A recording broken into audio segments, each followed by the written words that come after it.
Right now, within a few miles of Long Beach Airport, a billion-dollar campus is being built that's going to employ 5,500 people. Another defense tech company just opened a 140,000 square foot facility on Conant Street. The port, which is the economic engine of this entire region, is navigating the most volatile trade environment in decades. And the school district that covers most of the city just laid off over 500 employees.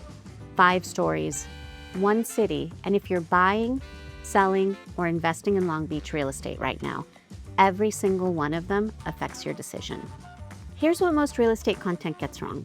It treats the housing market like it exists in a vacuum. Prices go up, prices go down, rates do this, inventory does that, and none of it ever connects to the actual city you're living in or thinking about moving to. I don't do that. I'm Beatrix Whipple, owner of the Whipple Group, Long Beach resident, athlete, and sourdough aficionado. I've been living and working in this market for years, and my job is to connect the dots between what's happening in the news and what it means for you. Specifically, whether you're thinking about buying in Bixby Knolls or selling in Park Estates or investing near Douglas Park. If this is your first time here, I do this deep dive every month. It's hyper-local, it's data-driven, I don't sugarcoat anything. Hit subscribe so you don't miss the next one. And if you want the full market snapshot I referenced throughout this video, there's a link in the description to grab that, and it's free. Today, we're covering 5 things that are shaping this market right now. We're talking about Space Beach and what it means for neighborhoods near the airport corridor. We're talking about the port and the tariff situation. We're getting into the school district crisis because that one is going to move buyers in ways that haven't fully priced in yet. We're looking at the actual housing numbers for this month, and we're going to talk about the city's budget situation because that matters too. Let's go. Space Beach is becoming the biggest job story in Long Beach history. I want to start here because this is the story that people outside of Long Beach aren't paying enough attention to. And the people inside Long Beach who are paying attention aren't fully connecting it to real estate yet.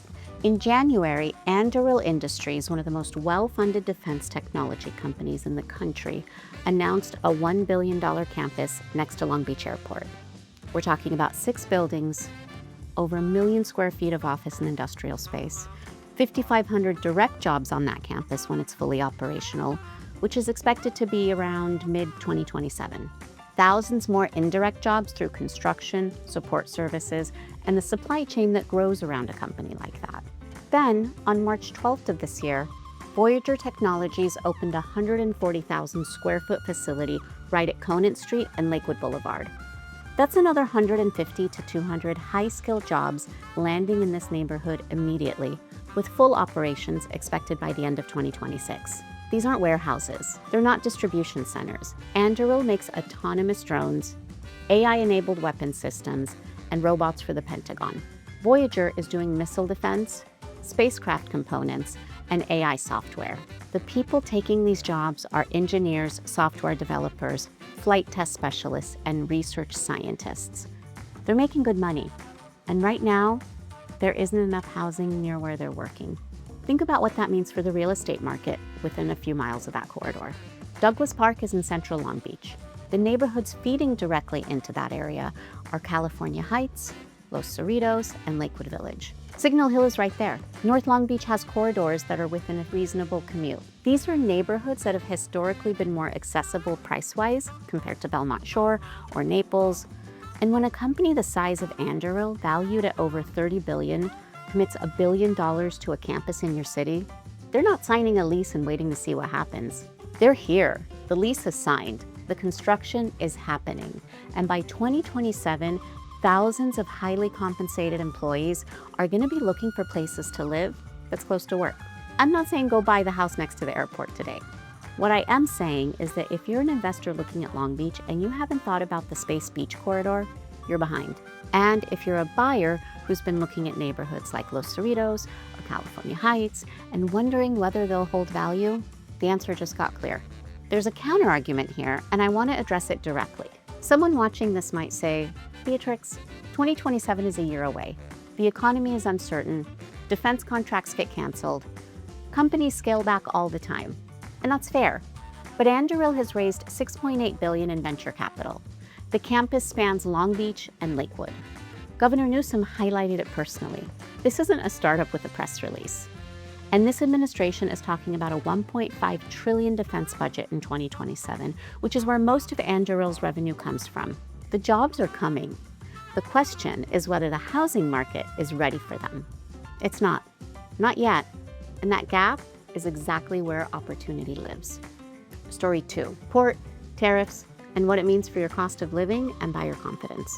Now let's talk about the port, because this one cuts multiple ways. The Port of Long Beach just reported that January imports were down 13.1% compared to last January. That sounds bad until you remember that last January was the port's single best month in its 115-year history. Shippers were front-loading everything ahead of tariffs, so this year's number is measuring against a completely artificial spike. Port CEO Noel Hasagaba put it this way at his March briefing. The port is still the busiest seaport in the nation, moving 847,000 shipping containers in January alone. That's 51% of all cargo at the San Pedro Bay complex. Even with the drop, they're leading. But here's where it gets complicated for anyone tracking the real estate market. Tariffs are a household tax. Economists at UC Irvine are pointing to data showing that for every dollar of trade duty imposed, consumer prices rise by about 90 cents. Across the country, tariffs added roughly $1,700 per year to the average household costs. That's on clothes, storage, electronics, building materials, things that show up in your daily life. And on March 16th, the port CEO was talking about something new, the conflict in the Middle East and the Strait of Hormuz. About 20% of the world's oil supply moves through the Strait of Hormuz. It's been effectively closed to commercial traffic since mid-March. The port says it has no direct impact on operations right now. Most of their petroleum comes from Alaska, Canada, Mexico, and Colombia. But when oil prices spike globally, shipping costs go up, and eventually that lands back on the consumer. So what does this mean for the Long Beach housing market? Two things. First, elevated consumer costs chip away at buyer purchasing power. If a household is spending an extra $1,700 a year on basics, that's money that isn't going into savings for a down payment. That affects first-time buyers more than anyone. If your pool of buyers in the $700,000 to $800,000 range is getting squeezed, that has a pricing effect at that tier. Second, and this is the part that not enough people are talking about, the businesses surrounding the port, the logistics companies, the freight brokers, the customs firms. Many of them are based in Long Beach. One company that was quoted in the Long Beach Post, Global Trading Customs on Long Beach Boulevard, said orders dropped 35% by mid last year and have stayed down. They've frozen hiring. That's real income, real jobs, real people who live in this city. The tariff situation doesn't sink the Long Beach housing market. This city is too diversified now, which is exactly what the Space Beach build-out is about. But it creates headwinds for certain buyer demographics, and it's honest to say so. When the port is uncertain, when trade logistics companies are frozen, when consumer costs are elevated, the buyers who feel it most are the ones who are already stretching to get into this market. And those buyers exist in real numbers in Long Beach. Story 3. The LBUSD crisis is a buyer signal and most people are misreading it. Let's talk about the school district. This one's uncomfortable and I think it's worth doing anyway. Long Beach Unified School District just laid off over 500 employees. The board approved it in February. The affected staff includes teachers, counselors, psychologists, and nurses. The district is operating at a $70 million deficit now, and they're projecting that number could reach $158 million by the 2028-2029 school year. So why is this happening? Two reasons working together. Enrollment has been declining for 15 years. When Superintendent Jill Baker took the job in 2020, there were over 71,000 students. The projection for the 2026-2027 school year is 59,000. That's a loss of over 12,000 students in 5 years. And in California, school funding is tied directly to enrollment and attendance. Every percentage drop in attendance costs LBUSD $8 million in annual state funding. Attendance is sitting at 93.4%, still below the pre-pandemic 95 to 96%. On top of that, federal funding cuts are hitting hard. The city's health department saw its operations deficit balloon from $1 million to $14 million in a single year because federal money disappeared. That's not just a school problem, it's a municipal finance problem. Here's the real estate angle, and I want to be direct about this. Families who are buying homes in Long Beach, specifically families with school-age children, use school quality as a major decision factor. They look at test scores. They look at staff ratios. They look at programs. When counselors and nurses get cut, when librarians go from 55 to 25 across the district, that shows up in how families perceive their options. Bixby Knolls feeds into great schools. Park Estates does too. Lakewood sits adjacent and has its own district. These distinctions matter. If you're a seller in a neighborhood that feeds into a well-rated LBUSD school, you're more insulated. If you're a seller in a neighborhood where the nearby school is already under pressure, these cuts add wind to an existing headwind. Now here's the contrarian take. The Long Beach market has historically absorbed school district challenges better than other comparable cities because of the strength of the neighborhood character and coastal proximity. Naples, Belmont Shore, Belmont Heights. These neighborhoods are sticky. People want to live there for a lot of reasons beyond the school assignment they get. And investors who aren't buying for school access, they don't care about the story at all. But families do care. And families represent a significant slice of the buyer pool in the $800,000 to $1.3 million range, which is where most of Long Beach transacts.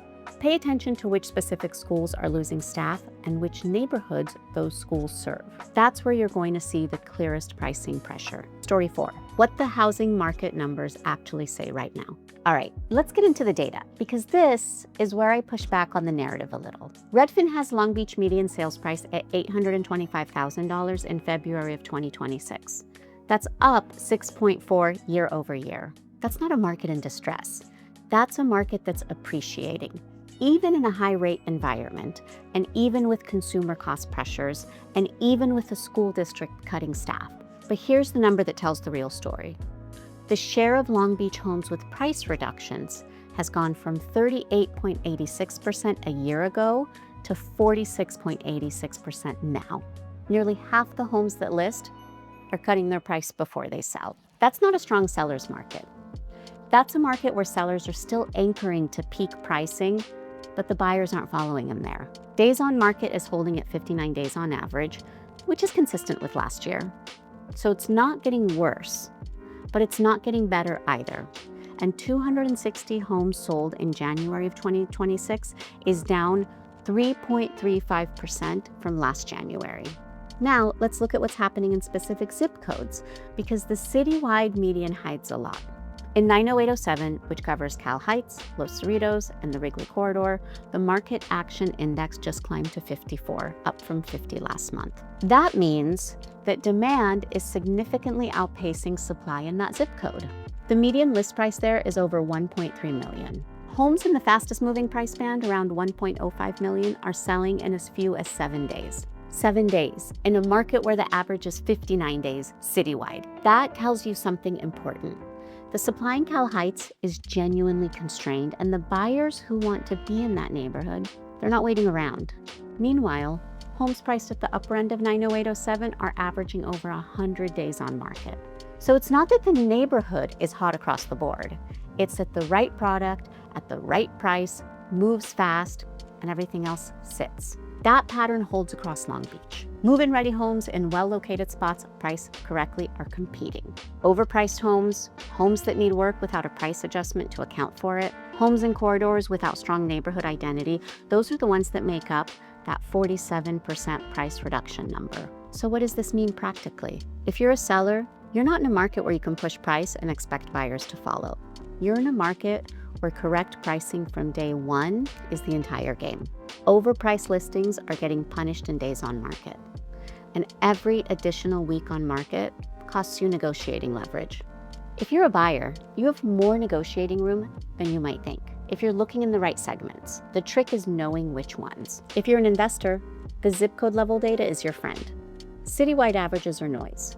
Neighborhood level supply and demand is the signal. Last story, and this one matters for the long-term picture. Long Beach is heading into fiscal year 2027, which starts October 1st, with city management projecting a general fund deficit between $60 million and $80 million. Part of that is because fiscal 2025 ended $40 million in the red, which was double what was expected when the budget was passed. The federal funding cuts that are hitting LBUSD are also hitting city services directly. The health department's deficit went from $1 million to $14 million in 1 year because federal money got canceled. That's a city absorbing a $13 million hit with no advance warning. Now, Long Beach has been here before. The city has managed structural deficits for the better part of a decade and found ways to balance the books. The current mayor, Rex Richardson, is focused heavily on the economic development side, which is exactly why the Anduril announcement and the Space Beach build-out matter. The tax base that comes from 5,500 high-paying wage jobs at a billion-dollar campus directly addresses a structural revenue problem. The city is also building an amphitheater downtown and planning infrastructure tied to the 2028 Olympics. Those are funded through separate capital accounts that can't touch the general fund. But they will generate tourism and economic activity that does eventually flow into the general fund. I'm telling you this not to be a pessimist about Long Beach, because I'm not. I'm telling you because the municipal financial picture matters to anyone making a 10 or a 20-year bet on this city. The people who moved to Long Beach in 2005 made a tremendous bet. The people who bought in Belmont Shore in 2012 made an even better one. The question for buyers today is whether the next decade looks more like the recovery or like the stagnation.